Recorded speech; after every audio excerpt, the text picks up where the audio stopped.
morning, everybody. My name is Olga Gunda, and I'll be coordinating the 6th annual meeting in the village of Sardinia. So I would like to welcome all of you to the village and to the event. And this year's theme is Smart Villages. So we are going to have 6 main speakers and 4 discussants. Now I will explain how the process will go. So each speaker has 10 minutes time to present his thesis. His presentation notes can be longer, and we will upload them on our website for all those who want more information. At the 9th minute of each one's presentation, I stand up there and I'll indicate to the speaker that he has 1 minute left. So, after all main speakers have presented, I will give the floor for 3-4 minutes to 4 discussants. Their names appear in your program. I'm not going to invite them to come to the podium, so we can save some time. Each discussant can make a general comment or a specific comment inspired by the main 6 presentations. Then, I will open up the floor to all participants who want to ask questions or make short comments. At the end, I will give the floor to Papanikos to conclude. The discussion will continue at the feast hour, the best. We will start with the welcoming opening remarks of the president of our foundation, Thomas Papanikos, and now I would like to invite him to the podium.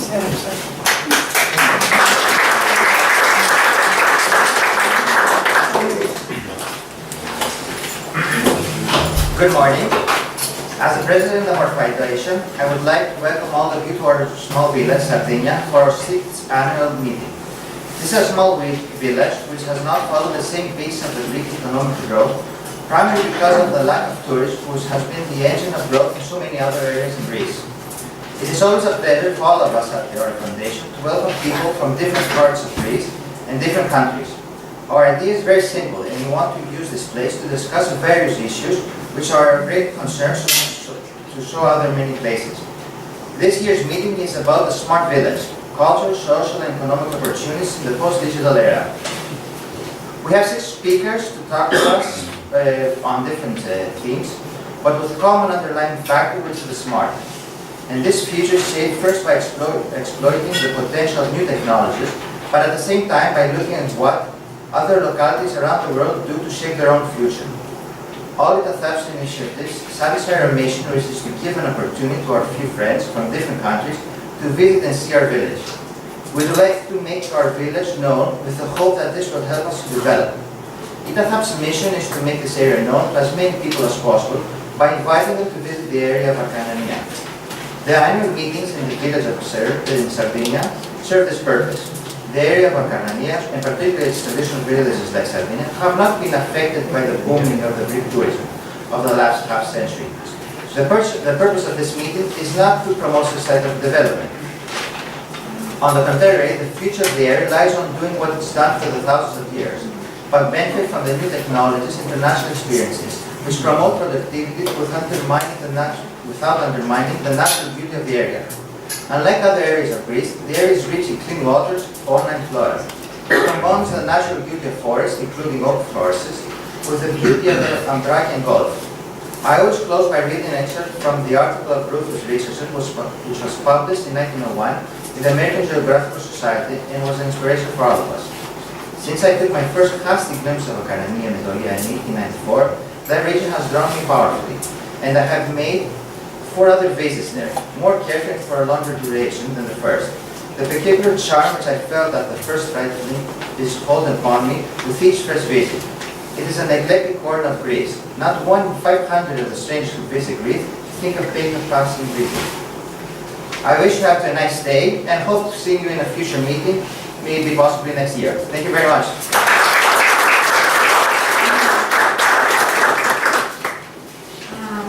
Now we will continue with the welcoming remarks with Dr. Lampos Pidiotis, President of the Greek Society of Regional Sciences.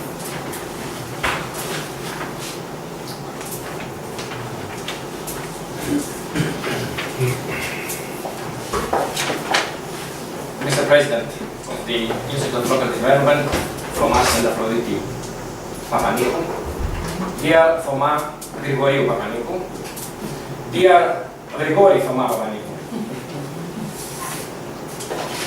It is an honorable privilege to be invited to participate in the 6th annual international conference of the Institute of ΙΤΑΘΑΠ in Sardinia. And I'm delighted to be here today for the 5th consecutive year for me. This is the 5th consecutive year to be here. I wish to thank you, Thoma and Gregory, for this very kind invitation. And bring also the greetings and the best wishes of the Greek Society of Lisbon Scientists on the 6th annual meeting. Dear colleagues, the 6th international meeting of ΙΤΑΘΑΠ is welcomed by our society since it continues the discussion about the future of post-digital communities that has started less than 2 months ago in Athens during our 20th biannual scientific conference.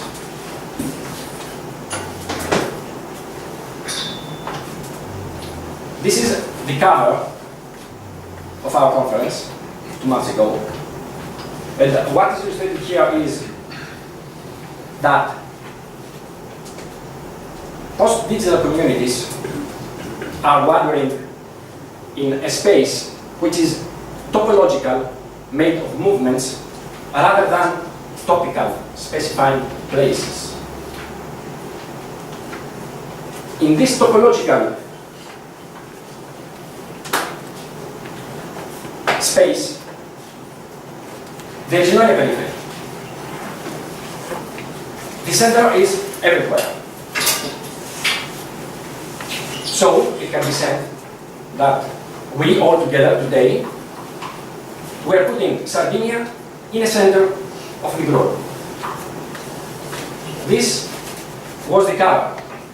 What we have uncovered, however, of critical importance as well, is the Mobius pattern of movement of post-digital communities. A smart community in the post-digital space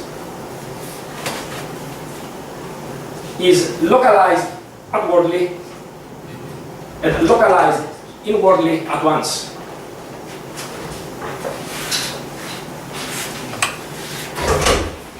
A smart community hands the place over to what or to whom gives the impression of throwing out. This is enough for me. However, I'm expecting to hear more about this Mobius pattern of movement of smart communities in the post-digital space from the speakers. I wish, therefore, to have excellent speeches today. I wish also the genius loci, the spirit of Sardinia, to bring us all together next year again here in Sardinia. Good luck.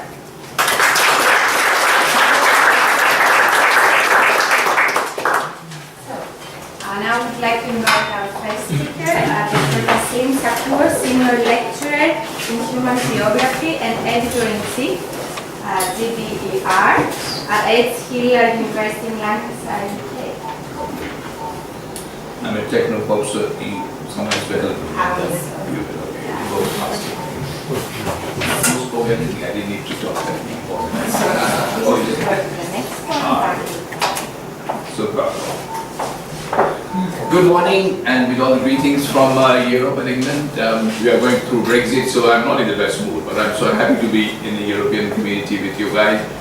And when I was invited to come to this, I was delighted, because I didn't have any chance to come to village in Europe much, always. And my interest is also in the urban areas, so I had to change a bit, but I will talk about urban world problems, which might have implications of why you should go for smart villages. I'm in favor of that, and I totally agree with it. Okay, the talk is, we live maybe a very nice village here, but outside the world is burning, you know, it's all ripping apart. That's kind of my understanding of geography. So all these, I've been teaching for long, for about 30 years in England, and I find in research that it says we always like to have the good ideas, think good factor, but actually the mobility we are talking about is dysfunctional. There's not really a solid theory now.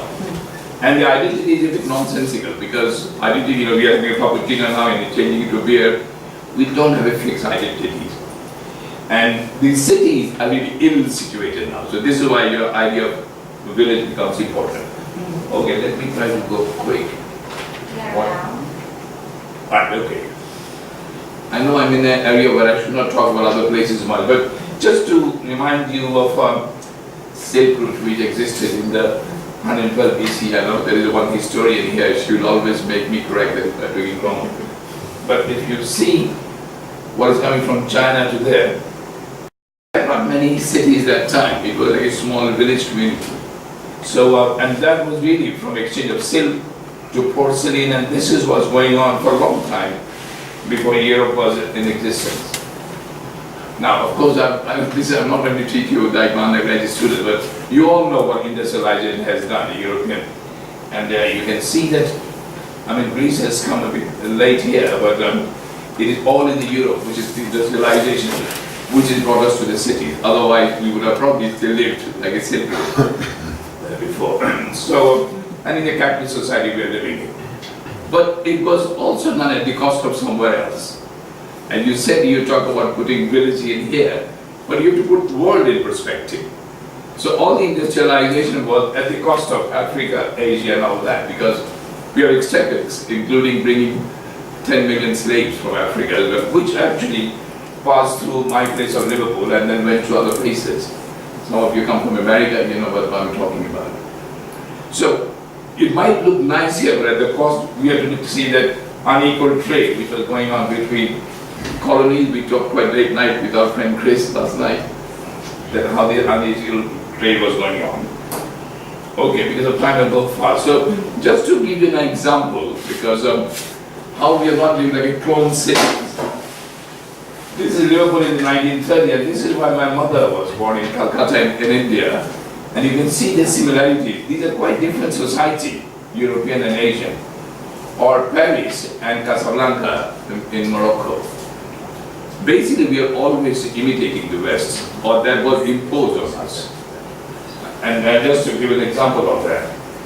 But at the same time, there was also a lot of problem. I mean, I just talked to Gregory about the problem of living in a small village as well, that why some people will not let you buy the land. This is happening in 1968 in London. There were no blacks, no dogs, and no Irish people. With all respect to. So, you know, it is not really just to say we're getting better. I think so. It's not that idea. But you can see those of you from America, in the southern part of America, the civil rights movement in the 30s, South Africa. So it is always over there. But the new phenomena is rise of multinationals. I was thinking the drink which I'm liking very much, I thought this must be one of the corporate company, but I'm so glad this is made in Greek itself. But otherwise, we all live in a corporate society. So when you go to Brazil, you see the Volkswagen company or Coca-Cola is got a sculpture in Africa. So it is sculpture. It is everyone does that. But I know there may be many academics, so I have to put at least one theory here. You talked about this local, and Manuel Castel is to me one of the experts who talked about the digital society which is coming in. There are people like having network. He's now teaching in California. But he is bringing up all that according to dominant interest has value anywhere in the planet and discarding anything. So it's really profit motive oriented. So I'm only interested in the drink but not interested in the people. That was the whole idea of digital society which we are all getting into now. So there's no fellow feeling in that way. Sorry, I might be sounding a bit cynical. That's probably long years of teaching and research. Now I said someone we talk a little bit about the components of place, you know. So the component of place is generally, some of my students are working late nowadays. There's the physical form, the activity, and the place is the interaction here. the important thing is also, is there any meaning to that? You can always have a physical form like a village, an activity like this, but what is the meaning in here? Your place is very small. Meaning is we're all like a fraternity. Like last 2 days, I was really talking to some of the people I met here, became very quickly friends. That is the meaning thing. But again, I'm trying to give you the broader perspective because that's what I've been researching for a long. The deterritorialization and reterritorialization of the world order. The world is all the time, it's never fixed. It has really become so different now. So you can see the boat people which we come that way, whether it's in Croatia or whether it's in Rohingya, changing mobility, identity and settlement. You know, the way Trump is becoming a good friend of Kim in Korea is quite startling. You know? I mean, so things are changing that way so much that our identity is also changing quickly. But what is now, I'm trying to tell you a bad thing about cities. Cities of culture, trade and prosperity have now become ruins, plunder and riots. And this is like, you probably, could anyone tell where this city could be? Where this could be, any idea? Somewhere in Syria? Yes, you're very right, there's one in Syria. But you can see that this is what the nature of that place. But then also, and maybe this is very common to Greek on end of credit and deregulation of industry. Particularly, I mean, I still got one of the gold card in case I'm in trouble, but no one really uses this card anymore. So all these nice holiday you're thinking, they will get coming back because over the time the air industry got dropped and you can see how the graph was going down. But sex tourism is again back, and if you go to Polish and German border, you see all these. Be careful what I small children here, what I talk to, but you know what I'm talking about. So you're walking into those games again. But on the other hand, war, genocide, ethnic cleansing is like a havoc. In the major exodus of people are taking it. You see all these big new.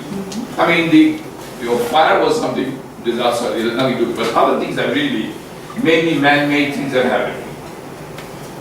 So this is not a porn picture, but I think this is a picture of. Could anyone tell me where is this place is? Sorry, where did I go?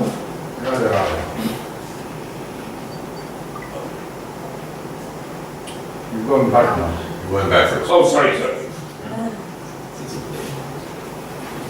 was going back, okay. Now, yeah, maybe I'm a bit nervous showing this picture in the TV. But, could anyone tell me where is the phone picture from? This one there? Yeah. Istanbul. What did I get? Istanbul. Istanbul. Oh, And where this one is? I think you should be able to say the right place. Bursa, which was the 16th century. And this is in Bodrum. No, but both are in Turkey, but look at the identity of the two. So this is like a bubble space, you know. You used to all come here, probably do the nice pool here at the beginning. But this is what you're talking. So coming to village is like a refreshing, like the same place, the meaning is so different. And I've done quite a lot of research into this, where people were saying, 1 minute of getting the right level point. So I would like to say that how these things change, but changing consumerism is taking place. I don't have time to explain all this. I'll finish in half a minute now. Recession. The important thing is what the growth is taking place. You can see the growth is taking place in Africa, 4% here, 5% in Asia. We are in 1% growth. So not much happening in this part of the world. So I don't have time to talk all day, but if anybody's interested, I've got my email address, I can give you this thing. thank you, Ras.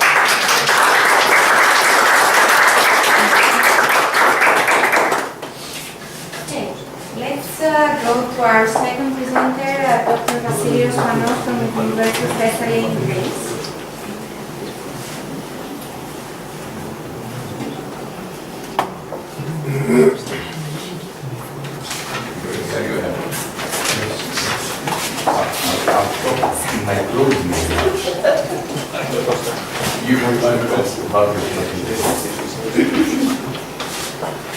Good morning from me also. In turn, I would like to thank the Foundation for inviting me. I'm very glad to be among you. The theme of my presentation is creating smart villages based on cultural heritage, necessity or vanity. The answer to this question is both. It is a necessity regarding the situation that we have in our country, and it's simultaneously a vanity concerning the way we perceive cultural heritage management. This is also why I put this image. In Greece, we follow the so-called Sisyphean policy. If you don't know who Sisyphus is, he was a human figure in Greek mythology who deceived Zeus himself, and when he died, Zeus punished him in Hades, carrying this rock, and when he was approaching a mountain, the summit of a mountain, this rock was held down, and it was happening again and again. If you deal with international bibliography, you will see that a smart village is consisted of mainly 5 aspects: land, water, health, education, and energy. The question to these 5 aspects is, what about cultural heritage, especially here in Greece? Do we adopt a living heritage approach nowadays? Here is a map from the Hellenic Ministry of Cultures, and I would like to focus on 2 parameters. The first one is the spatial distribution of these old archaeological monuments and museums. And the second parameter is the fact that so many archaeological monuments and museums are on the countryside, and the number is very, very big. But still, Greece continues to focus on the so-called 3S tourist model, sun. Is that a problem? Of course not. The problem is that we insist on promoting this kind of tourism. Why am I telling you that? We have a study from the Irish Tourist Board since 1988, and this study tells us that Greece is in the first place in the European Union regarding the potential of cultural tourism. Bear in mind that we have the greatest number of museums in the whole world, and in the second place, Italy follows.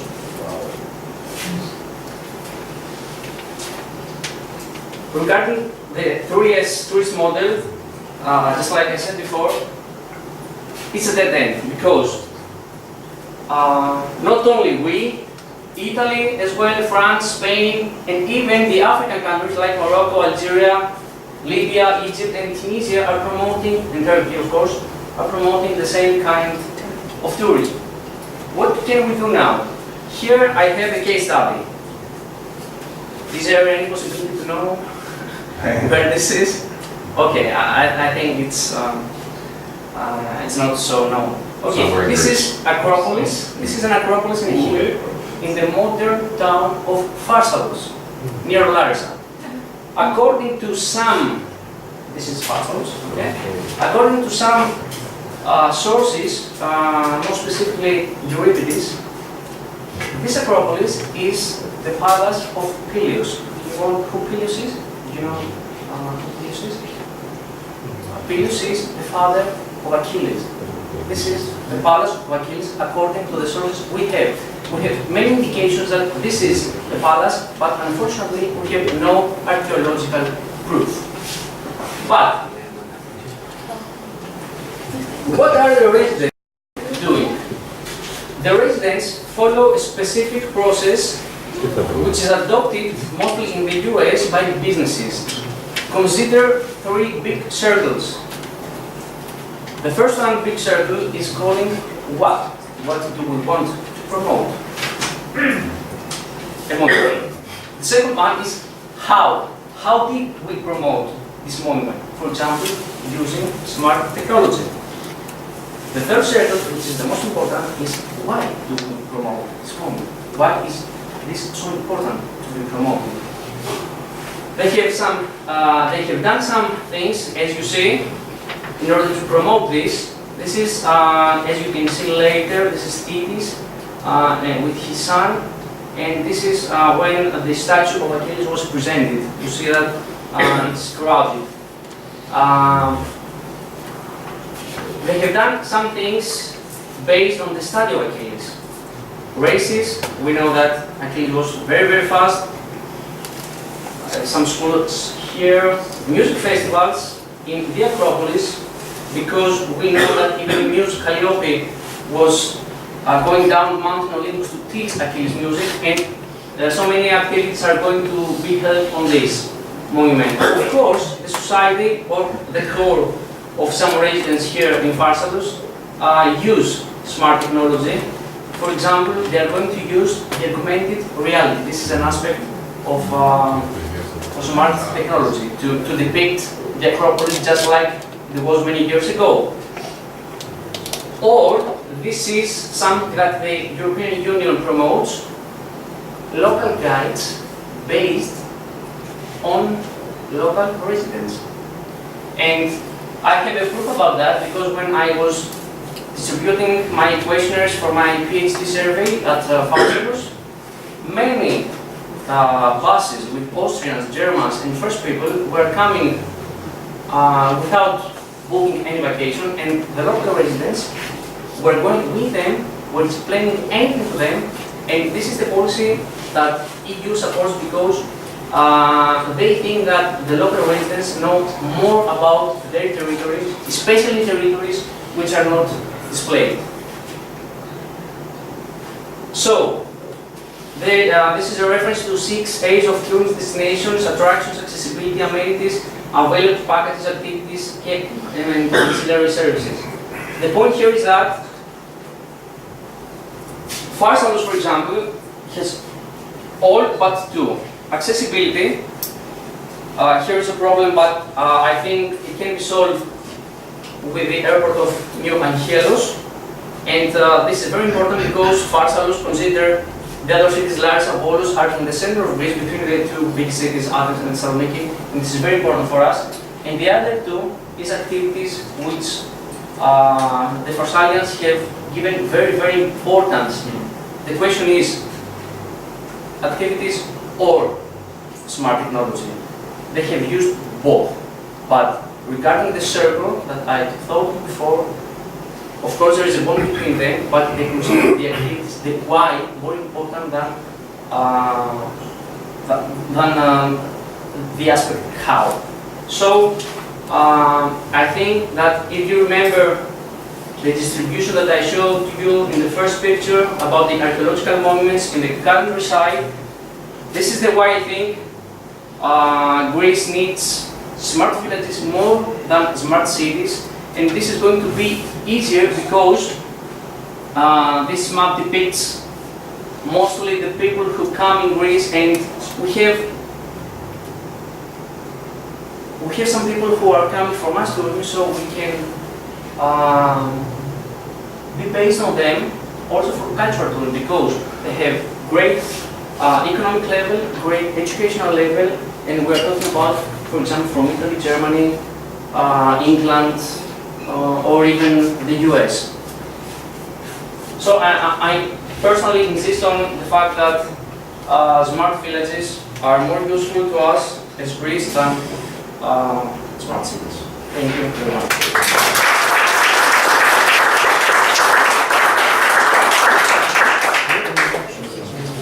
Thank you very much. Now I would like to invite Dr. Afrodiotis, Assistant Professor of the I would like to invite Dr. Christos Meranzas, Assistant Professor of the University of Patras in Greece.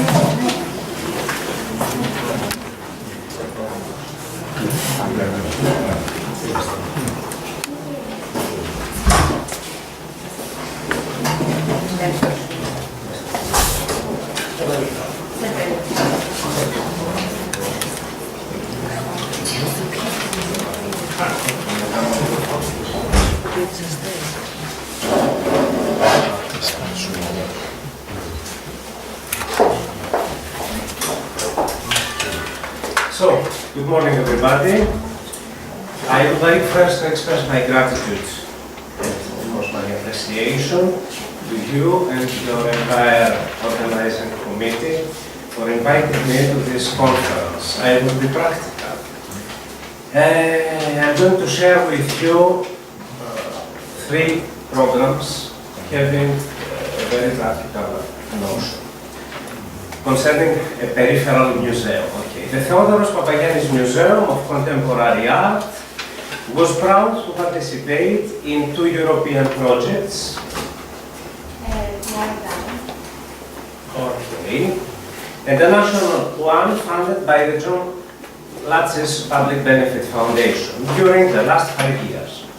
Located in the Hellenico village and tucked into the geographic boundaries of the municipality of Northern Jumerka, in mountainous Epirus, of course, the museum is inextricably linked to the rural space, its own strengths as well as limited financial resources. The cultural identity of the Hellenico village is largely shaped by both the Theodoros Papagiannis Museum and the Tsoka Monastery. It is a Byzantine monastery of the region. The Tsoka Monastery marks the end of a walking trail and creates a new continuity in space as it links a pre-existing ceremonial site of worship with the newly founded museum in 2009. The space in between, very important space in between, okay. The space in between the Theodoros Papagiannis Museum and the Tsoka Monastery does not only exemplify the conversation of the secular to the sacred and vice versa, but it also and foremost cultivates the potential of reciprocity. The objective, the first project, of Rando Culture Project from 2013 to 2015, there are some views from the sculptures in the courtyard of the museum, and also the sculptures that were created in our workshops, summer workshops, that are in the walking trail from the entrance of the village up to the Tsoka Monastery. Yeah. So the first project was to create a European network of walking trails and also create points of cultural and creative exchange, working as meeting points between the visitor hiker and the cultural actors, artists, craftsmen, local authorities. It is very important the presence of local people, cultural associations, producers, etc. in order to share active and creative experiences concerning the ethnological heritage. Therefore, the project worked as a development tool of cultural resources for the protection of the ethnological heritage. Some views I'm going to share with you. Okay. Here is the web page of our project and the 3 municipalities that take part of this. So, the project worked as a development tool of cultural resources for the protection of the ethnological heritage, the promotion of sustainable development, the diversification of economy of the region, and also the creation of new jobs. And it worked very well. The purpose of the second project, this is the walking trail, okay, the entrance of the village, the museum is here, and here is the monastery of Tsoka. The second project has as a main focus to record, research, and digitize the cultural heritage of the sculpture collection housed in the Theodoros Papagiannis Museum of Contemporary Art. The collection also includes the courtyard's outdoor sculptures. These sculptures, created over 8 summer workshops, can be found en route from the settlement center point, as I said, to the neighboring Byzantine monastery of Tsoka. The web page. The project created a virtual museum by providing visitors a virtual tour of the indoor and outdoor exhibits using primary digital materials, more specifically images, audio recordings, in addition to interactive digital maps and also educational applications. The virtual museum's key components showcase and document the collections and serve for educational purposes. This is very special, the educational role of our museum. The material is accessible via the internet so as to make it appealing to the general public both in Greece and abroad. The third one now, also some views of the second project, and now this is the third project, Innova Museum project. During the 2 participative workshops, 5 museum pieces from the Theodoros Papagiannis Museum of Contemporary Art that directly relates to food were selected Establishing the main pillars for the implementation of the project actions, bread, fruits, meat, egg, and fish, which have a dense cultural value. Here we are. 4 creative workshops, a dinner in white, the 8th sculpture symposium in the courtyard of the museum that stood out especially because of the numerous events held in parallel, the active student participation and the involvement of local organizations, the preparation of loaves of holy bread in the museum. This is from the last symposium. Here is the preparation of breads with the women of the village. Okay. The 4th official meeting of the program's partners, where bread was blessed and shared among guests as an offering. The one open day, 4 official presentations of the project in university conferences, all these things. The establishment of partnerships with cultural, educational, and museum communities through a variety of networking and relationship building events with journalists, print, and broadcast media. A multitude of presentations on local media and press created a solid actions encouraging innovation and the removal of stagnation. We gave great importance in the participation of people. In this respect, we insisted in some points the importance of strengthening communication and cooperation among museums belonging to the same geographical area, the need for being redefined the establishment of a common strategy for cultural organizations within the region, the educational policy plays a decisive role as its purpose is to build the future with historical sites and monuments. Encouraging the local community to actively participate in museum activities is imperative, seeing that the participation of a local public strengthens the feeling of belonging to a common cultural heritage. Here is Thomas Papanikos, our sculpture. The museum was perceived as a space of consistent quality. It is not just a place somewhere in a no-land place. Okay.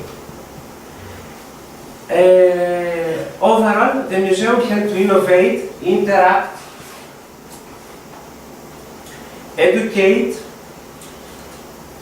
and effectively use the media to orchestrate actions, shape attitudes, and shed light on new cultural practices. Finally, the museum responded to issues that enhanced reflection on the relationship with the place and its history. And finally, the museum continues to upgrade as life strongly, as you very well know, marginalizes anyone who is not involved in the process of renewal. And some final remarks. This is from the photo is from the preparations of holy breads with the women of the village. So, with my view and with our view, I participated in these 3 projects, 2 Europeans and 1 national one. The Theodoros Papagiannis Museum sets an example of how an innovative, human-centered type of cultural management should be operated in a small scale, this is very interesting, requiring a lower budget, but with a more vivid awareness of the Greek periphery, and its autonomous, often disrupted with the dominant cultural paradigm, historical presence, and collective memory. We focused on modern Greece, as you say. For Greece in crisis, this could offer a unique opportunity for the cultural revival through small-scale, peripheral, low budget, and holistic in their way of engaging with the natural environment, cultural management initiatives. Thank you very much.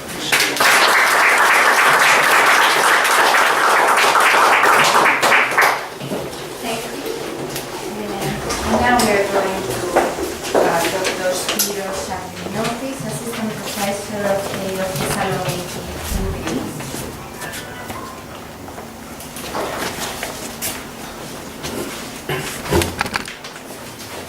Good morning. I'm so very happy because my name was announced twice. You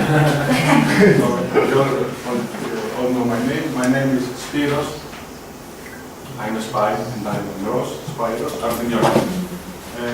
My presentation is about a story. It's about what my father used to say. Smart is not technological. Smart is to make the best for the community and yourself at the same time.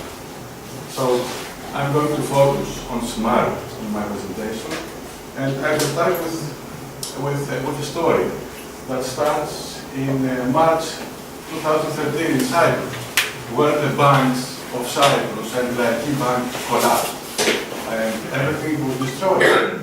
And Cyprus was entering the era of severe financial crisis, and the economy in the threshold of disaster.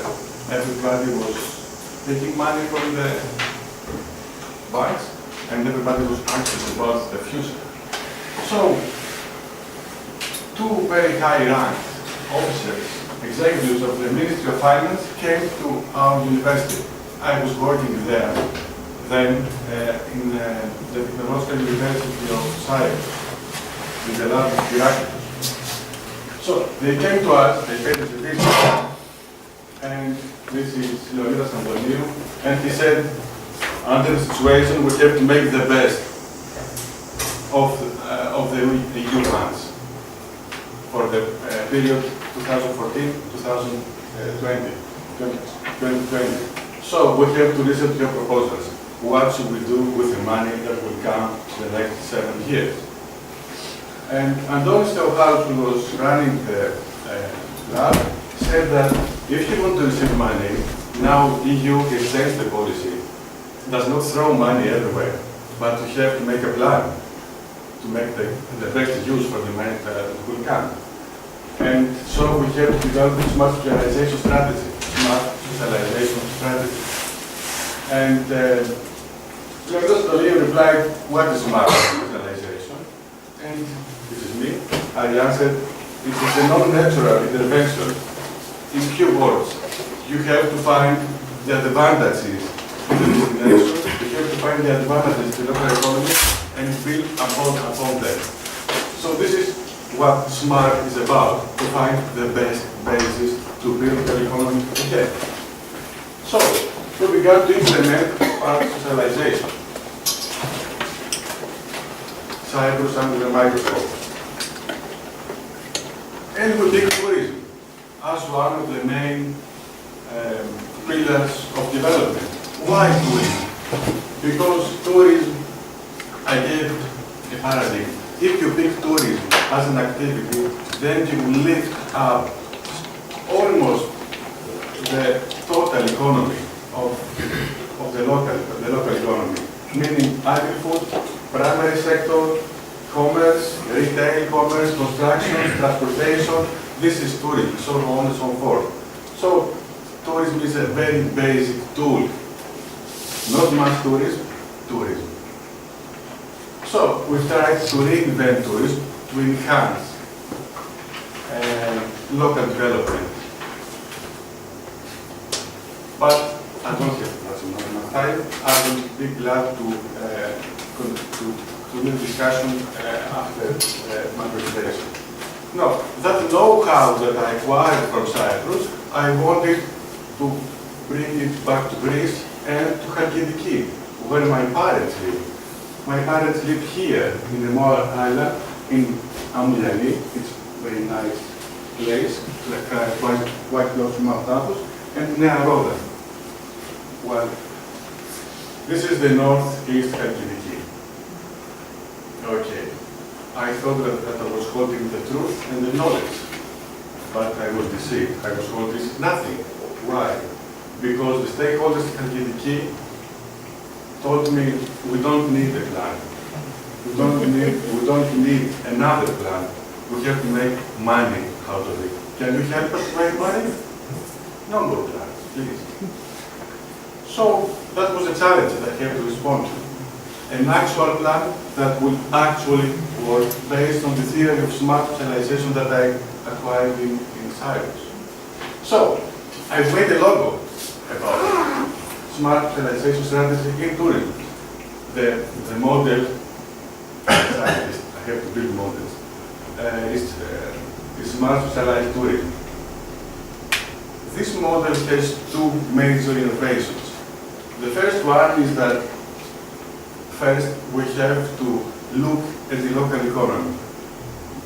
Up until now, the criteria used were not that very rich in order to find the advantage of the destination of the local community. So I have merged, I've combined two sets of criteria. The first one is the criteria used in the legislation, land planning legislation, is the other set of criteria used in the smart specialization theory. Those combined are a very rich set of criteria in order to analyze and find exactly the strong points of the economy and build upon them. The other innovation is the measurement of the carrying capacity.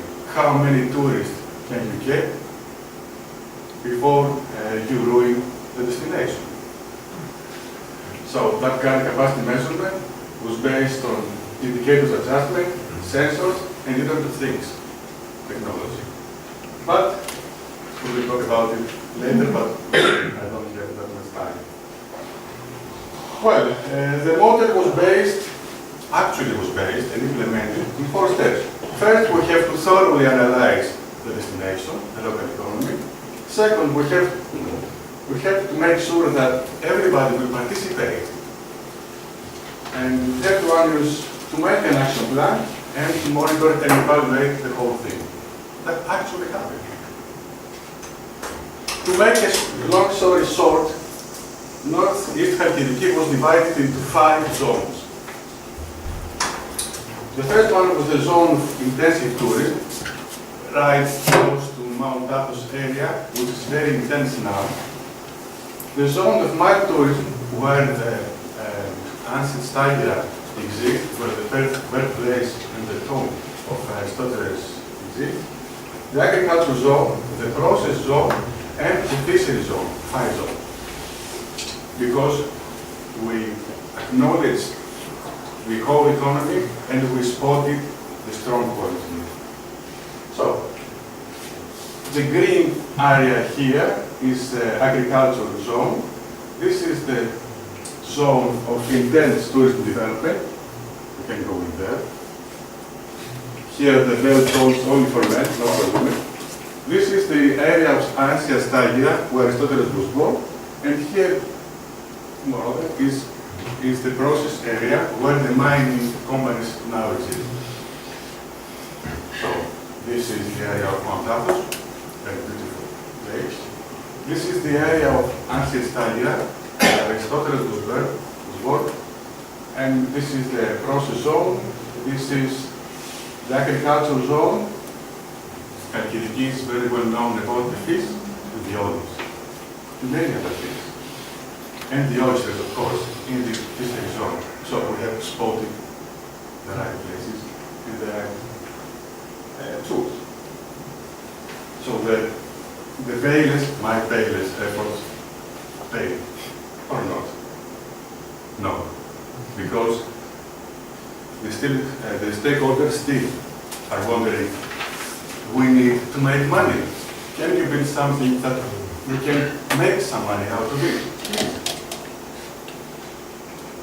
So, Sofia Bounadji, this is Sofia, who is marketing director. Everybody was not paid to do that. We wanted to do that. This is Grigoris Tassos, the president of the Hotelier Association. This is Natalia Boemi, this is me, of course. And I could not find a picture of Chrisa Kopra. All 5 of us started to discuss what we have to build for stakeholders to make money on it. And we came up with the 5th element, which is an actual product, that it is running now, it's selling very well. What is the 5th element? 1 minute. I will be less than 1 minute. 2 minutes.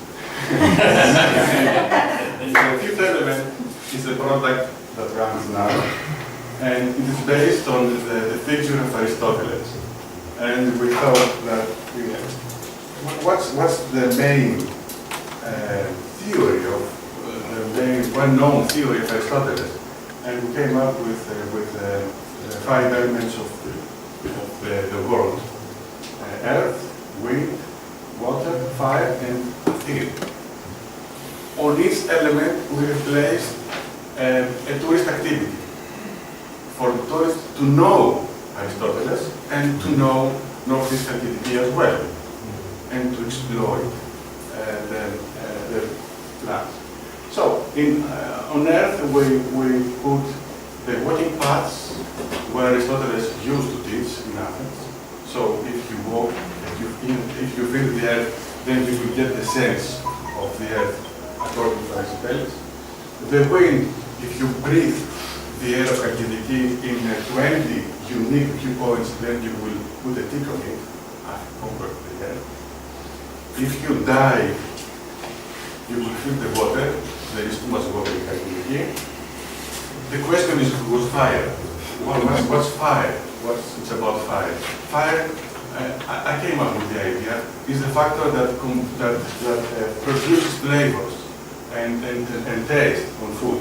So I asked the chefs of North Greece to create Aristotle's menu, which is based on local products. And it was entered in all hotels and restaurants in the area. And Athir is a visit to Ancient Stygia or an activity regarding the philosopher. So what we gain what we gain from that is that now tourists know much more about Aristotle and his philosophy, and this also acquired a unique experience from Northeast Chalkidiki.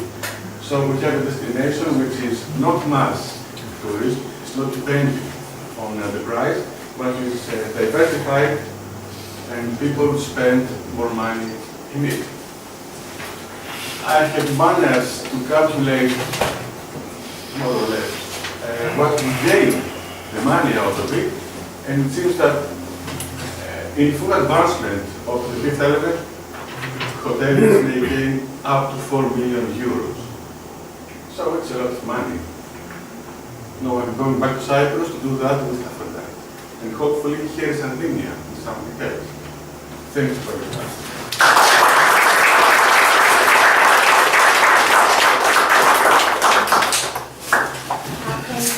And now I would like to invite Dr. Daphne Vitanes, college professor and MRA in ICT and senior lecturer, actually professor recently at the Papanikos. I received the news that I passed the committee, so officially I'm still senior lecturer. Okay. In Baltazar University of Applied Sciences in Croatia. Thank you very much, Olga. Dear organizer, thank you for inviting me this year for this nice conference about the small village, smart village, small economics. It is my 4th time of being here in Greece as a conference participant. Actually, as many people around the world who studied philosophy, I'm in love with the Greek culture, Greek history, Greek philosopher, everything what is Greek, but mainly history. I decided to talk today about how we can project public-private small economy in places that are abroad from the capitals.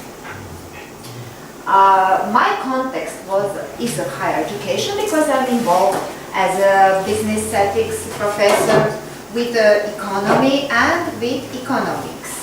My aim is to show philosophical foundations of economic practice, the principle of causality, projecting development and economic sustainability of small cities. Actually, it is Aristotelian idea applied here in my presentation. And of course, theoretical basis, Aristotelian eudaimonism.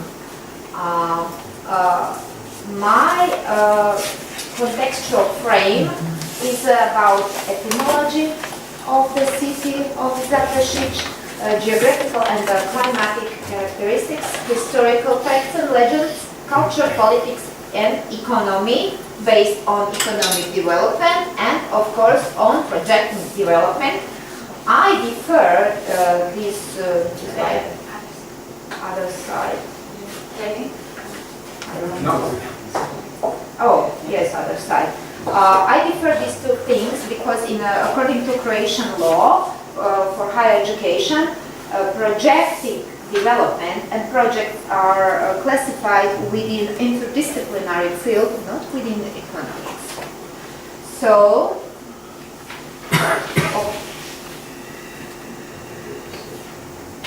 of course, and understanding background. It's about societies in transition. Why? Because the city of Zaprešić is situated on a northwestern part of continental area of the city of Zagreb, the capital of Croatia. And Croatia is a small country with 4,200,000 people and 56,000 kilometers abroad with 83,000 of Adriatic Sea. So it's a small country, but I wanted to mark my country on the world map as Sheikh Rashid did it with Dubai. Of course, Dubai is a touristic city. Zaprešić is not Croatian Dubai, more Zagreb is Croatian Dubai, absolutely. But Zaprešić is known because we have a university called Baltazar Adam Krčelić University, founded 20 years ago. 25 years ago, Zaprešić was just a suburb of the capital, with less than 20,000 inhabitants. This is a panoramic view of the city of Zaprešić. And today, Zaprešić has, with its 7 municipalities, more than 50,000 people. And we are known in Croatia and abroad because we have university. Zaprešić is named after original Croatian word zaprega. Zaprega. It means wagon or carriage pulled by cattle or by horses. In this specific area of Croatia, in the continental part, was more cattle was more specific than horses. Horses are specific for Slavonia and Baranja, eastern part of Croatia. Like Oxford, is the same name. That's right. Yes, yes. So this is a satellite view. You see this greenish area. Zaprešić is situated and located under the mountain of Medvednica. Medvednica is very old mountain. It goes to Paleolithic time, and it is called Medvednica because of the bears, the animal bears, wolves, and some wild animals were living in this part of the mountain. So Medvednica has eastern and western points, and Zaprešić is western point. This is eastern point of Medvednica, the highest peak of Medvednica, the peak called Sjeme, 1,035 meters, with 13th century old fortress built up against the Tatars and the Avars. This is the western point of Medvednica, above the city of Zaprešić. For geomorphologists very interested, dolomite rocks that form a wedding procession. We call it wedding procession rocks because you see 4 rocks. Like you have a bride and the groom, and you have these 2 witnesses I thought they were committing suicide. First impression. It's a story. I can tell you. It's a story, a legend about entrepreneur of this area and his wife. They had one son, and he fell in love with a very poor girl, and the mother did not allow the marriage. So she cursed this wedding. She cursed this wedding. And all this story is written by a very famous Croatian writer, August Šenoa. August Šenoa was writing a lot about the city of Zagreb and the Zagreb surroundings, because Croatia was under the Austrian-Hungarian Empire, and the way of living and the style, architectural style, and everything reminds this area of Croatia on Austrian-Hungarian Empire. You will see. This is the river Sava, because Zaprešić is very close to the estuary of the river Krapina into the river Sava. And when you get floods, I cannot reach my work because everything is under the water. This is the Sava river during strong rain. Yesterday we had a strong rain shower here in Antioquia. It's nothing compared with this. So this is a Hrvatsko Zagorje. Zaprešić is intersection between urban style of living and agriculture. Of Hrvatsko Zagorje is a region like a Peloponnesus, full of hills and fields, and it's a great area for understanding complete history of Croatia, because Hrvatsko Zagorje goes back to the age of Neanderthal. So 1 hour by car on the northern from the city of Zaprešić, you have paleontological foundations of the Homo crapiniensis. Homo crapiniensis is actually Homo neanderthalensis, because in Hrvatsko Zagorje, the city of Zaprešić partly belongs to Hrvatsko Zagorje agricultural region, and in administrative way and governing belongs to Zagreb county. So, but to understand the concept of education, the concept of tourism, the concept of local politics, you have to investigate complete history of this region, and the complete history is very old, more than 5,000 years. You know, some archaeologists found 6 locations with very old Jewish settlements there from the Neolithic time. So Zaprešić is not just the countryside, or it was not just the ordinary settlement 25 years ago. It's a place where history meets future. Future. Which future? Economic future. I believe I made a presentation. Even my neighbors in Zaprešić don't know many peculiarities about the city, because when I made some investigations, 1 minute, I understood that these archaeological foundations are very important. This is Austrian-Hungarian cultural heritage. This is the palace of our politician Ban Jelačić, Josip Jelačić in 19th century. This is an imaginative sketch of one fortress about the city of Zaprešić.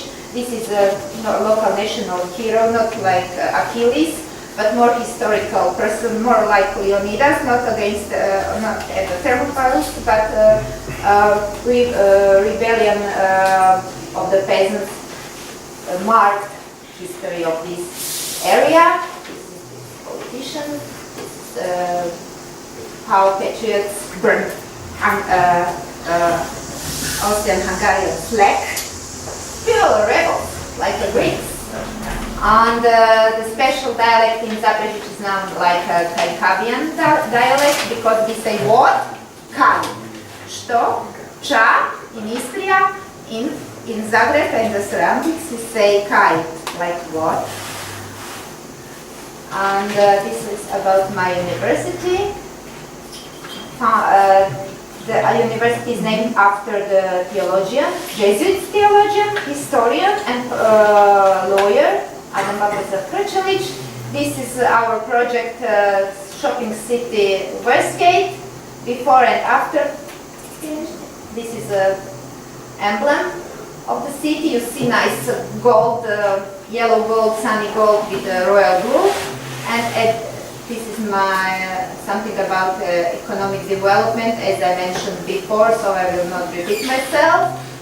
And development is based on infrastructural, these highways and the net of highways, projecting and investing in corporative trading, and of course the most important, investing in education.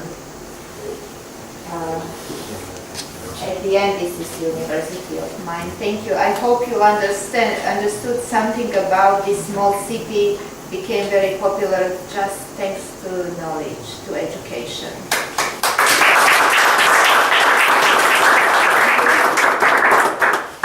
Thank you.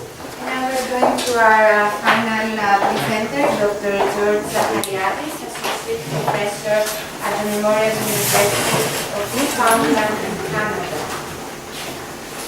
Thank you. So, Dana, can you call your son in? I need your voice here. I need him for my presentation. But he's kidding, he's kidding. No, I'm serious. We don't use kids. No, we don't use. It's not allowed. We abuse and misuse and overuse. I have ethical codes.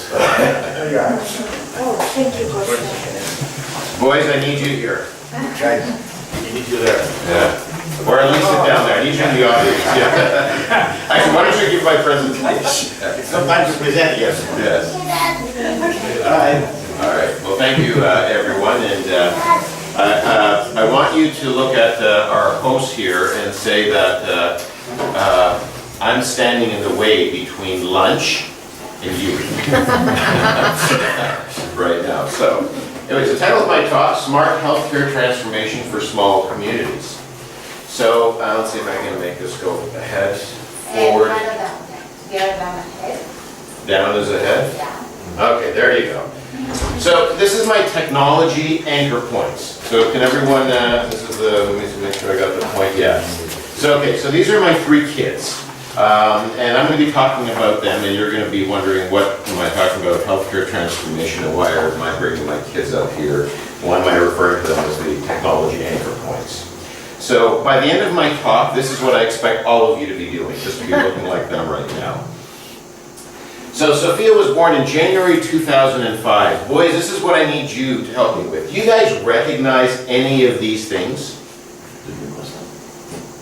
Do you recognize any of these things? So let me tell you, so when my first child, Sophia, was born in January 2005, in the delivery room, I had my Palm Pilot. People remember the Palm Pilots? Remember those things? That was your calendar, essentially. My cell phone, it was a Nokia. I had a camcorder. I was sophisticated because I had, a digital camera. It wasn't the 35mm films. I'm a physician, so I had a pager as well on me. And I had one of these laptops, which again, in 2005 was a pretty modern, it's pretty heavy compared to the tablets that we use these days. So this is what in 2005 was considered current and modern. Then Nicholas was born, the one that you saw there, the boy at the end. He was born in September 2007.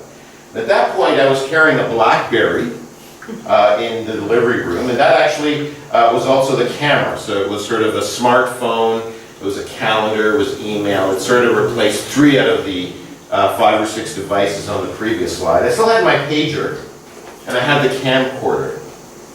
And then when Callie was born in 2011, all I had in the delivery room was one of these gizmos. Now, boys, do you recognize what that is? Say, well, what is that? Telephone? That's right, it's an iPhone. Okay, they came out in the fall of 2007. About 2 or 3 months after that Nicholas was born in September 2007, you might remember the launch of the Apple iPhone. There's a systems engineer in the back. Am I around accurate on my dates? Yeah? Okay, good.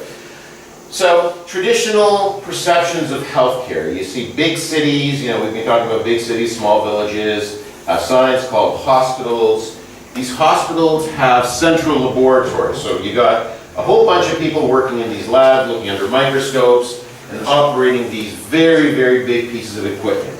So we're not talking like the size of this room kind of labs. We're talking like the size of this entire property just consists of one area of the lab. And then you think of village medicine. I'm not going to ask you which village this is in Greece. If you don't recognize it, shame on you. And this is actually a clinic in a local village.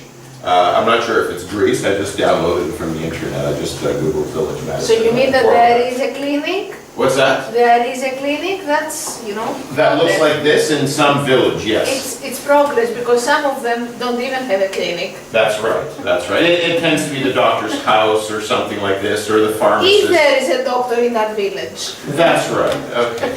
Though, sorry, I know time is going to be running out and Olga's going to stand up, but there's no one after me. It's just lunch after this. They will be grilling you after this. That's right. And George warned me on the way here that he's going to be sleepy at the end because he usually wakes up around this time. So yeah. Just woke me up a bit. Yeah, but you know, in Afrodite, when I was walking around, I was shocked. Behind the hotel, it says specialist cardiologist. Right. Private specialist cardiologist in Afrodite. I don't know of villages anywhere in North America this size that have a specialist cardiologist that even has credentials from the United Kingdom. I'm not aware of that in any other villages. So I'm actually told in villages in Greece it's over-doctored compared to other parts of the world. Because there's no work anywhere else in the country, and this is where you can get at least some chickens and eggs and whatever from patients who can pay you for your services. Anyways, the bottom line, what's common between the patient-doctor interaction, whether you're in a big city or you're in a small town, is the patient sees the doctor, and most times you complain, this hurts, cough, this is your symptoms, and the doctor, what do? They pretend to listen to you, and they order a bunch of tests. There's 2 classes of tests. The ones that they take a picture of you with some kind of a machine, and the other test is when they stick a needle in a vein and take some blood. Okay, and they run some tests. So I work with the second part of the test. So I'm a physician, I'm a laboratorian, I'm also a bedside clinician, but I'm also one of these bridging kinds of physicians. So whether you're in the city or you're in a town, a doctor puts something on a piece of paper, you take that to someone else, they put a needle in your vein, they register you, and you go through this whole process of getting the blood tests done, and then ultimately this result goes back to the doctor, and the doctor interprets the result, comes back and tells you that you've got this, that, or the other, and recommends treatment. Okay?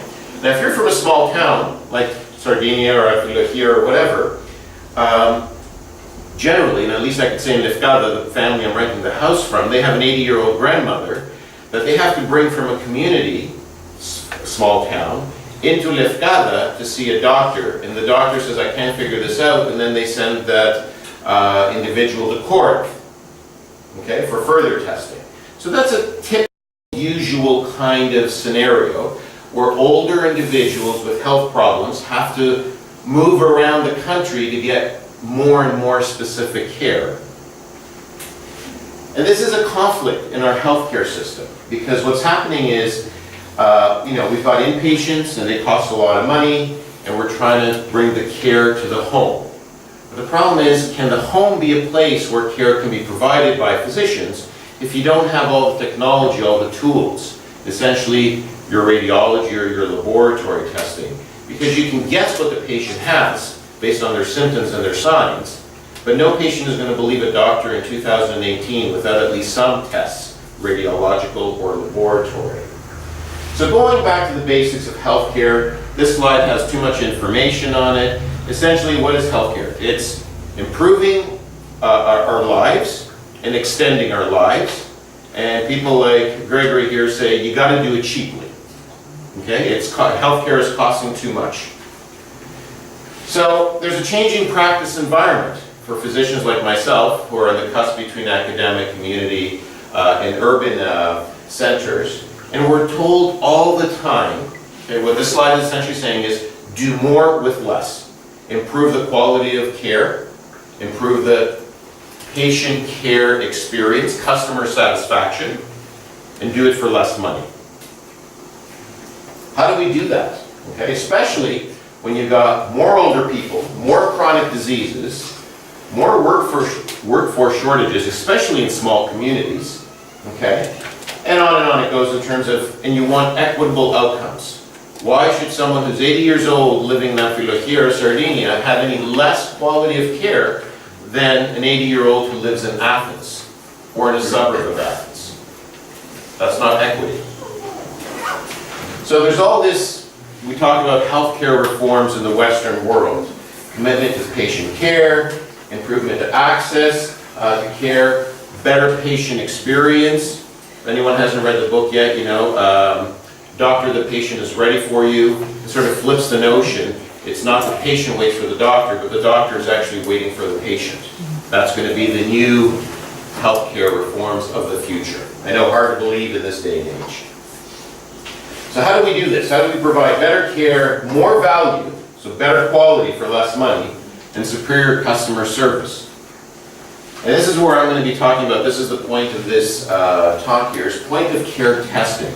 And the College of American Pathologists describes this as tests designed to be used at or near the site where the patient is located, that do not require permanent dedicated space, so no hospital, no laboratory space, and that are performed outside the physical facilities of the clinical laboratories.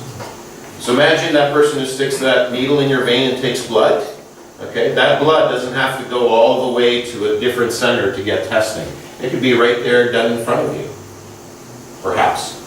And the idea here, and why I brought up my kids and technology, who would have ever imagined from 2005 to 2011 with technology, I went from 6 devices in 2005 to 1 device in 2011 that did everything. It was my calendar, it was my email, it's my camera, it's my camcorder, it's also my computer. One piece of smart technology. And this is where healthcare is going as well, and this is what I'm going to be elaborating on, and how the small village and the small communities can actually benefit from this to be at a more equal footing to supposed urban centers, and in fact more perhaps advantageous footing. So where is point of care performed? And the emphasis here is rural and remote areas. And I'm going to be speaking about this where I'm from. So this is a map of Canada right above the United States. And the place where I was born was right down here in Toronto, but where I'm working right now is in St. John's, Newfoundland, which is on the eastern edge of Canada. So here's a more local, focused map. Here's St. John's. What I'm going to be talking about here is coastal Labrador. And if you look at coastal Labrador, it's right under Greenland, okay? When the temperature gets to 15 degrees Celsius, it's called a heat wave there. Just put it in perspective.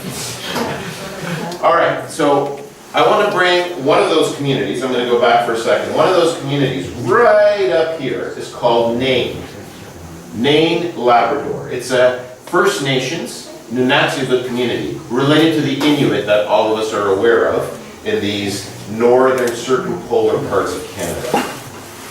So despite that, this is a posting, oops, what happened there? This is a posting here from March of this year, where it says, people of Nain want answers after a 14-year-old dies of tuberculosis. A 14-year-old, a teenager, dies of TB. Tuberculosis is a third world disease. Okay? In Greece, they don't even vaccinate kids anymore for TB. It's, you hear about it in Asia, you hear about it in Africa, and you hear these sporadic cases every now and then. It's quite rampant in England now. What's that? It's quite rampant in England. Right, and that's because of a surge of refugees coming from parts of the world where TB is quite rampant. Well, before that, but we can talk later. Sure. Anyways, so this is Northern Canada, Labrador. So kid dies of TB, and then they, you see here, this is from June of this year, so last month, 50 people, sorry you can't see, 50 people being treated for TB. TB outbreak and named source to 50 cases. This is a community of about 1,200 people, and that includes tourists and workers. Okay? So 50 confirmed cases from March to June in a community of 1,200 people.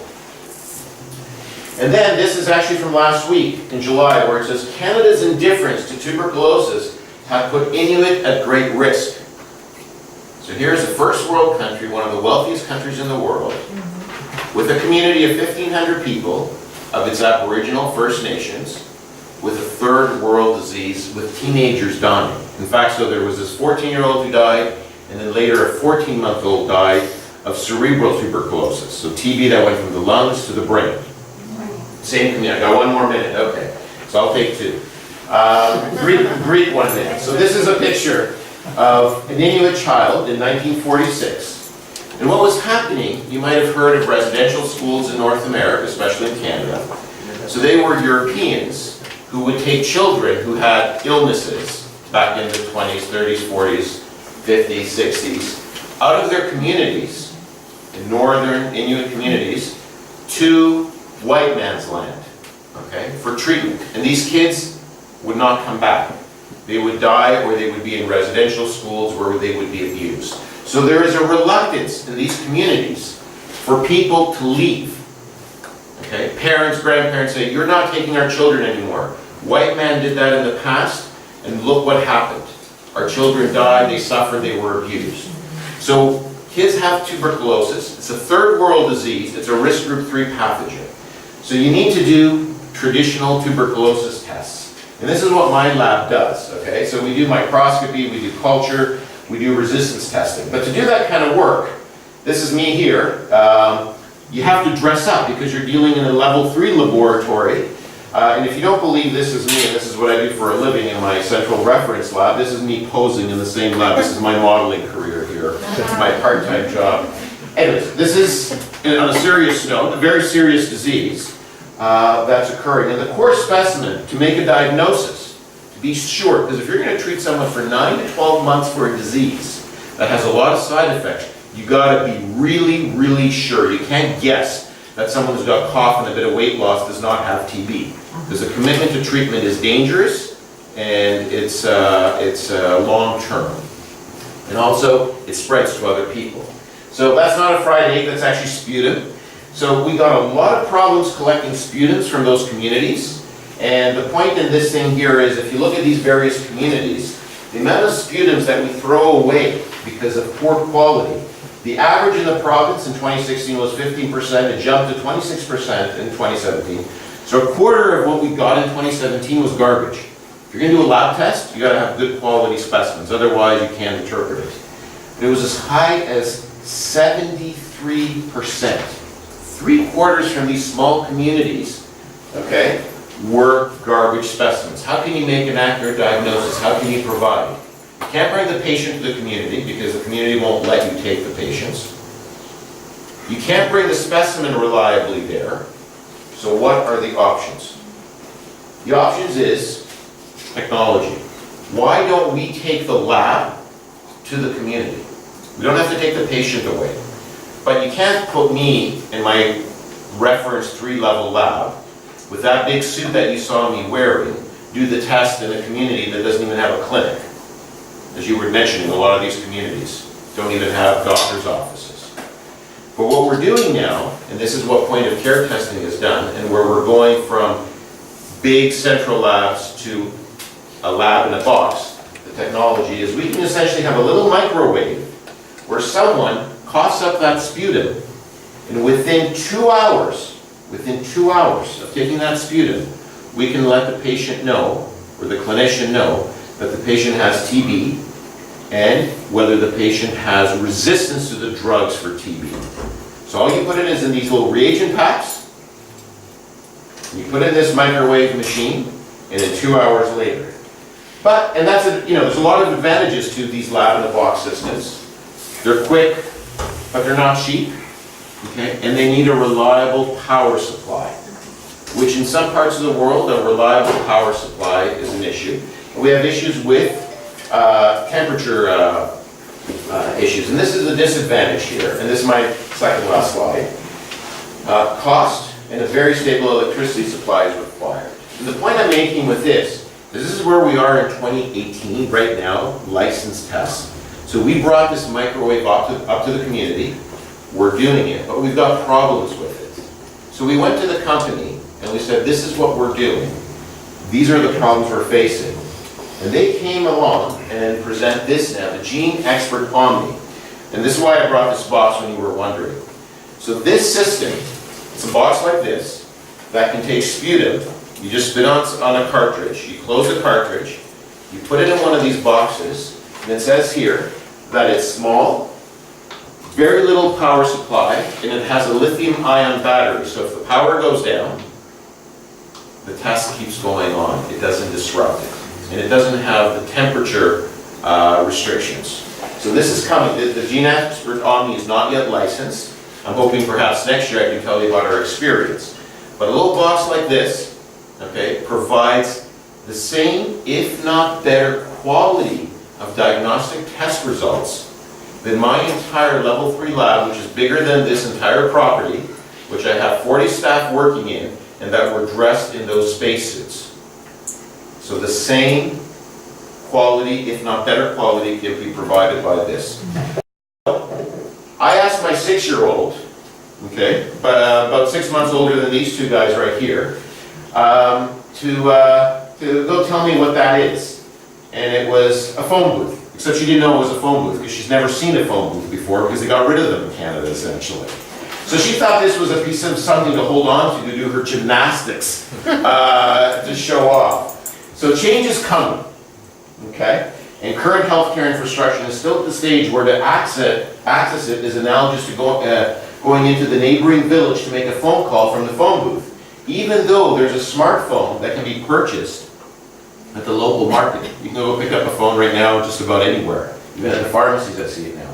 The same ideas here at point of care testing, internet and the cloud, are removing these perceived barriers of living in smaller communities like a village. And then I asked my 13-year-old to go show her what a phone booth is, and this is what they ended up doing, is they both thought, even my 13-year-old who was born in 2005 did not know what a phone booth was. So on that note, thank you very much, and it's not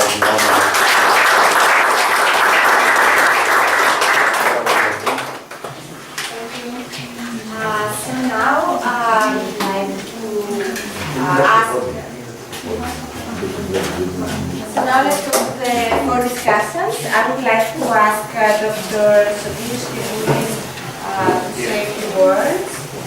He's a professor and chair of software engineering in the University of USA. Is it better than Good morning, everybody. This is my, I believe, 4th consecutive year here. Last year I presented about the Internet of Things and smart villages. This year, actually I believe Gregory made a big mistake by not having me have a PowerPoint because I'll be talking for an hour now. Next year. No, if I don't have a specific set of transparencies, let me tell you I'll be talking for an hour. So, well, this year I'd like to bring your attention to a new area in, it's a combination of digital technology and humanities. It's called digital humanities. Myself, I'm a mathematician, musician, computer scientist, and software engineer. But I saw the humanities side when I met my wife, Dr. Maria Antonio. She's an archaeologist. We met just after she defended her PhD in 2009. And that kind of put together the humanities side in my head. So at this point, we're looking into how digital tools, databases, MIS, GIS, geographical information systems can help small communities like Sardinia and others to become known So we are working on developing web applications, GIS, as I said before, with the help of GIS, with the help of databases, extensive databases. My wife is working on some of them, and we're doing some research together at our university. She works for the Department of History in New York City. I'm working for the Computer Science Department. So we bring this together. So I believe, in closing, I want to take only my 3 minutes, and I'm open for questions, that we can really get a lot of useful things for small villages, small locations, and make them known. You know, people have the web. You know, my kids now use the iPhone since they were like, what, 3 years old. They would call my mom, 8 p.m. in New York City, which happened to be like 3 a.m. here, and on the Skype application and FaceTime, and they would wake up my mom. So they know how to use this technology, and every now and then they try to find things. When you want to make Sardinia or other small villages known, then it's right there. You have to put the history of this place, the advantages of this place, what is good about this place online. And if you do that, then not only people from Greece, but from Europe, from America, from Asia, will know about this place and will come and visit, and then where economic growth with tourism and everything else will come along. So I don't know if you have any questions. I'm open to any other remarks and questions. Thank you so much. Thanks for inviting me. Thank you for commenting on the theme. And now a few comments from Dr. Professor of Industrial and Systems Engineering and Director in Optimization and Intelligence Systems Laboratory in the University of Oklahoma in USA. Thanks first of all for inviting us. I think GOES is a very nice organization. We didn't talk too much about energy, so this is my education is basically mathematics, systems engineering, and maybe I have some computer science experience. Last year I was approached by Oak Ridge Labs. Nowadays in the United States a big problem is to develop the power grid, the smart power grid as we say, but they would like to develop a decentralized approach. So what I'm going to discuss in a few moments, some ideas about engineering, philosophy, education, and computer science. So when I start talking with those guys, the idea of the smart village came up. Actually, a problem is how you can have a decentralized power energy. So a small village can have its own energy, rural areas, for example. In India already they do that, and in Africa. So a big problem, which comes from economics also, this is the problem of fairness, how you can allocate energy in a fair way. So usually people in central communities, they use the utilitarian approach, so they try to maximize the total utility of the system. So the idea is, can you have a decentralized approach so you can have a fair allocation of the energy to the system. So we know that each person is a selfish, so we would like to satisfy ourselves. So if you have a village, for example, and the village has its own power, then a very critical issue is to avoid this selfish approach. So people must educate how to use power so that they don't have a blackout in this small village if something happens with the power grid. So the idea of the smart mini grid in a village is very critical, and how to do fair allocation so you can avoid a blackout is a problem. Of course, in my experience, I have done a lot of research the last 2 years in the problem of fair optimization. So you can use game theory and you can implement that in real games. So children can be really educated how to use, not only children and older people, by playing a game, how to really allocate the energy in a way so that the system behaves stable and you have, in the same time, a fair allocation. So You can have games like, already they have developed some games where how to use your appliance efficiently so you can optimize energy so the whole system will not have a problem.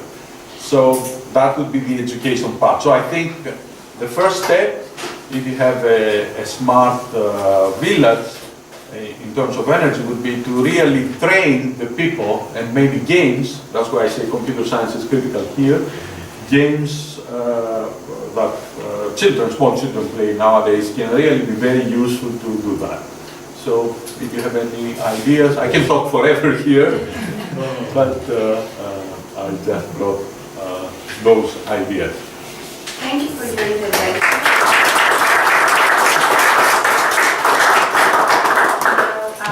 Dr. Cleopatra Velucci, Professor of Plant Management at the University of Glasgow, UK, and comment. That's only one of my hats, because I'm very lucky I wear another hat. I am the head of the marketing research unit for the Institute of Education and Research, and I'm a visiting professor in 3 universities. That's a different story. Earlier, before we started, I had a very interesting discussion out in the yard. Somebody said to me, listen, you're a marketer, so you end up bringing problems. Is that true? Yes, it is. So I am supposed here to look at what all of the previous people suggested and find the problems.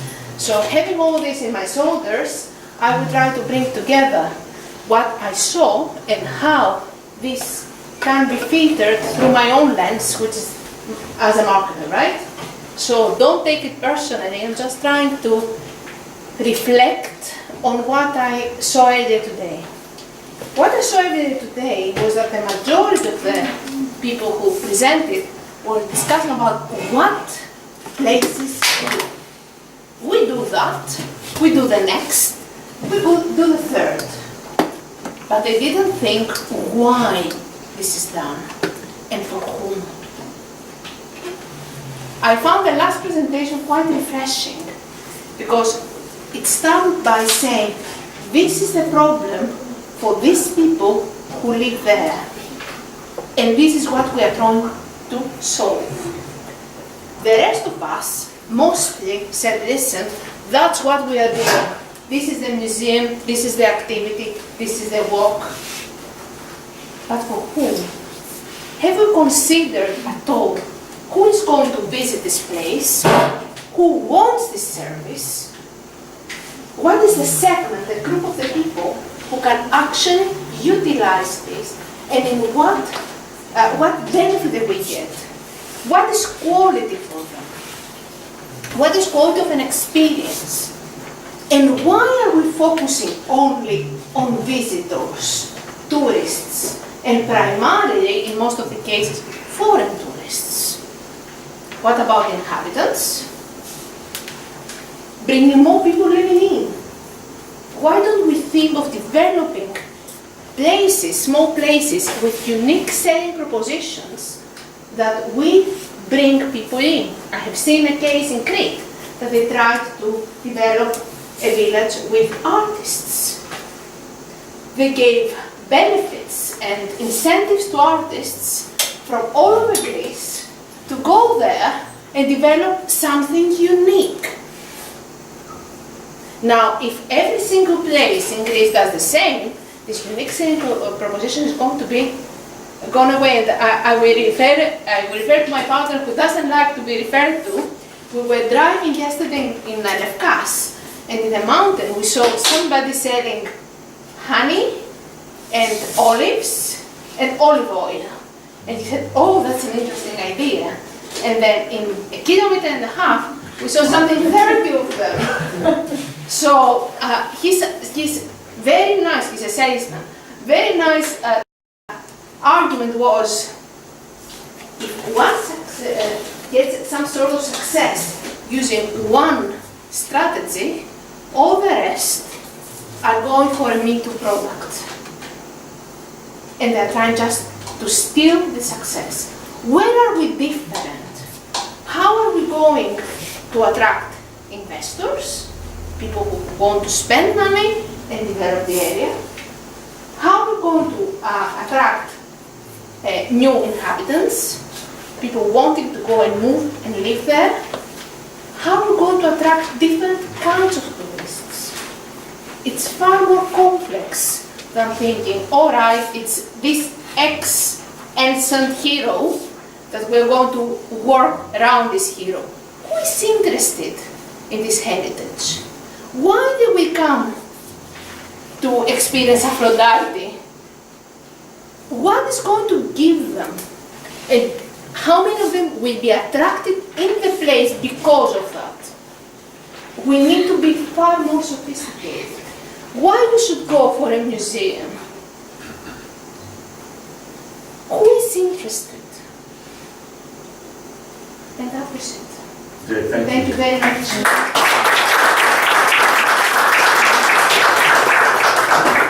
Thank you for your comments and thoughts. And now Dr. Yakimse, Executive Director of Research in Korean Academy of Greek Studies, South Korea, would like to comment. You are so great, Yan Yu. You violate the rules. It's amazing. And you see how the culture, even task changes when you come here. But I have this, You know how to control it. I'm working on how to control it. Two picks you said, eh? You see how many? Two. I want to show this is people, candlelight revolution. Last year we did, and that is candlelight. And we took part in more than one-fourth of the whole population, 50 billion or so. Anyway, my short intervention is about Korea, referring to a short comparison with Korea and Greece, as I studied in Greece. Two countries, Greece and Korea, have similar history, tragic episode of genocide between the right and the left after the Second War in the age of Cold War. However, great difference intervenes between the two countries. Now, Greek citizen is having a mixed tendency, and they're red witch hunting. It does not go on in Greece, but in Korea, it's still going on like Cold War age. Anyway, Syriza is having big tendency. Even if there is a dissatisfaction with the government, it cannot. Syriza does not have extreme tendency, right or left. It's mixed. But in Korea, witch hunting against the red is still stepping up after the candlelight revolution and the alteration of government. Last year, by the candlelight revolution, we changed the government, corrupted, conservative government, to progressive. But inside Korea, there are things going on. A great protest to the progressive government and to the conversation between North Korea and South Korea. And the conservatives now is protesting against the president, America, USA, Trump, because Trump tried to speak with North Korea. And the opposition to the conversation, North and South Korea, comes from inside Korea. And Japanese Prime Minister Abe disliked the conversation between North and South Korea. It's a great problem. And here I want to show an interesting phenomenon. Greece legalized communism in 1955 with the launch of the right-wing government of Prime Minister Akarnania, as you know. Every concern of Greek people is reflected more or less through negotiations at some point in the middle between right and left, central and local, rich and poor, etc. But in Korea, I omitted front parts. to short time. We have a great harbor, southeast corner, Busan, is the 5th container harbor in the world. And once it attained 3rd in the order container harbor, economically very developed Korea, but political system retarded because we had 1 century Japanese colony and American military base still known in dictatorship and military government until 1987. And after that, again, 10 years progressive, after 10 years, again, conservative, 10 years conservative government, corrupted. And so 2 former presidents are in custody, in jail now. Yeah, you 3 minutes. Anyway, the last remark I want to say is that the Greeks protest little by little, very quickly protested, but we Koreans are very retarded for protesting and endure until the last moment. As you say, it's a great, enormous protest.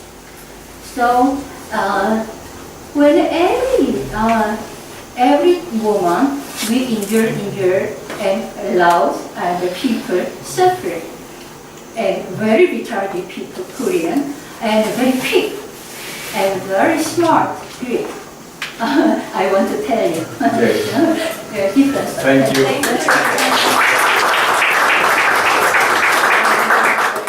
So I would like to thank all of the 6 presenters for their interesting talks and their involvement in the 6th annual meeting in Sardinia about smart villages, as well as I would like to thank all the discussants for their concerns and insights. And are there any comments, any questions that you want? Nobody wants to comment. Great. No, don't say it. Is there a payphone in Sardinia? Is there a payphone? Is there a telephone booth? Is there a phone booth?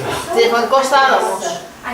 Τηλεφωνικός θάλαμος. And I don't know. Square, no? Yeah, I think it's No, I know, but I don't know whether there is one. But in any case, We need to ask I your don't pay mother. attention to things that they do not move. Because I'm going to be there tomorrow, so if I want, I cannot pay him. Okay, let me close. So, I'm hungry. So Dr. Papanikos will conclude this discussion. Don't plug, okay. Okay, another year, 6th year. Next year will be the 7th year. And we'll take it from there. Our idea is very simple. Thomas mentioned that, is bring people to this small village. I predict in the next 20 years there will be no people in that village. So playing a very important intervention, I think. Those that they don't, they're not related to marketing, but that's the idea. Now, in economics, I'm an economist, I can translate it into economics, and they say we look too much at the supply side, to build the museum sector, but we don't look at the demand side, before or after. And this, when we say economics, a lot of people, they get angry, but unfortunately, that's life. And there must be a demand for whatever you are doing, especially when you use taxpayer money or the European Union contracts. Now let me come back and start with Tas. Tas, I think he had a point there, and but I didn't understand his point. If I understood well, I think it's the message that in a global world we look so similar. That's why you were showing the picture that said, can you recognize it? And then everybody can say, oh, maybe it's there, maybe it's here. But that is a personal story, and I'm going to close with that. So it's going to take 2 hours, so it's okay. The personal story is when I was young and not innocent, I was never innocent, 9 years old, we moved from this village to Athens, not because we were not doing very well. My father was doing relatively well. because he, in economic development later, we call it the bright lights of a city. But his interpretation was that we would have better educational opportunities in a big city, something that we do not have here in a small village. Now, my point is that when I left the village, of course, it was so homogeneous, the society. That's what I thought. But we people like to hate other people. So we had to find someone to hate. And that's what I'm so similar to people. So we hated the next to us village. And since we cannot go away, far away. And now, you know, the area, the prefecture of Akarnania, I think has 7 regions, sub-regions, whatever, eparchies, whatever you want to call it. Then, of course, once we hit the other village, all together, the villages of what we call wetlands, Valdos, wetlands, we hated the next region, which is called drylands. So if you want to marry someone from the drylands, you don't never take a woman from there. They will see that. And they're just 10 kilometers away, by the way. Now, so people like to hate, that's what I think. People don't know why, or what was the reason. And this is not in Greece, it's everywhere. I was explaining to Tal before why we cannot buy a lot. The reason is, he told me it's the same thing in India. But I was expecting it. The same thing in Canada. People like to hate other people. And this is a message that cannot come across just, I was feeling, for example, I never saw a black guy in my life until I turned 18 years old. So I could never hate it, I didn't know it. And then when I went to university, I found a student that was black. And then I told him, whenever you have an event, invite me. So he invited me. There were 20 black people. And then he came to me and he told me, look, how do you like us? I said, what do you mean like? You are the same like me. I said, what do you mean? First of all, some people, they laugh. Some people, they don't laugh. Some women are beautiful. Some women, they are not beautiful. Some people, all of the people, they go and use the washroom. Some people like, no. All people hate. All people drive. So my message to us is that it's not the buildings that make, it's the people. And we have to clearly make that again. The people is the most important thing. So we have smart technologies and we have smart people. I think the emphasis should be smart people. Since Daphne said about ancient Daphne, I use in my opening remarks to many conferences the definition of what is the Athenian culture. Was a smart culture. You know what a smart culture is? A smart culture is when you find from barbarians and Greeks the best things, not the best that someone mentioned, the better things. Best I identify with perfection. Many Greeks don't do anything or in this village because they say that we want to do it perfect. So since they cannot do it perfect, all their lives they do nothing. Now, what is important is to improve what we have. And I'll tell you about this thing that we organize here. I said to them, obviously I like the village. So, but 10 years ago, someone actually was in left card. Someone told me, he was a very smart guy. I'm telling you from smart technologies to smart guy, very smart guy.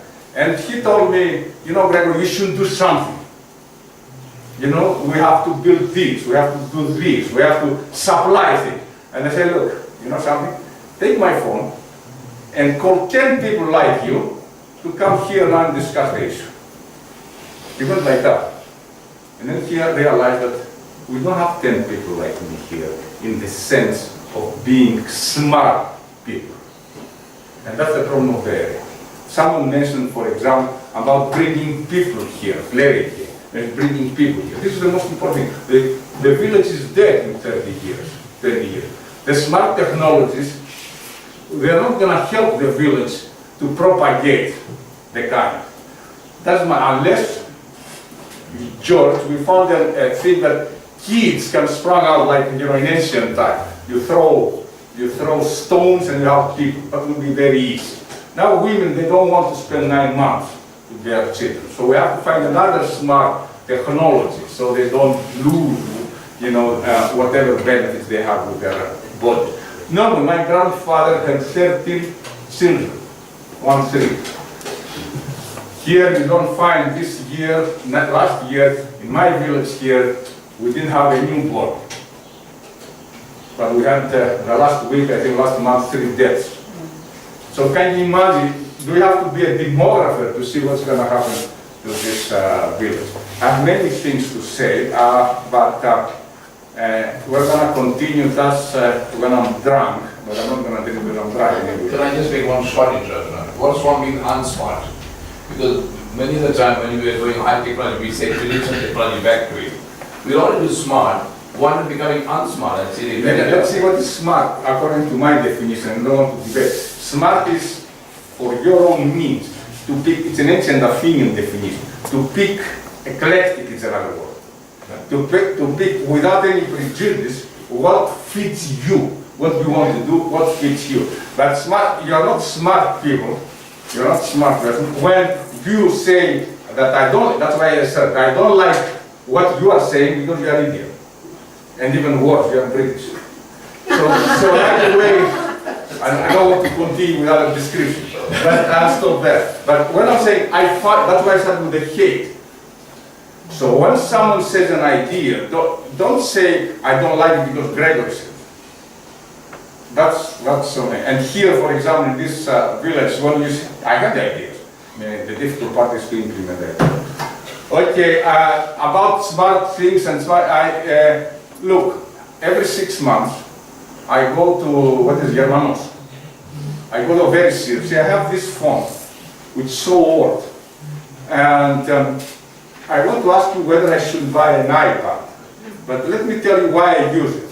I use it to call someone, very rare, or some people call me if there is a need, very rare. Do I need to buy an iPad? I say, no. If you use it just for that, no. I knew it, but I want to hear it from you. Thank you very much.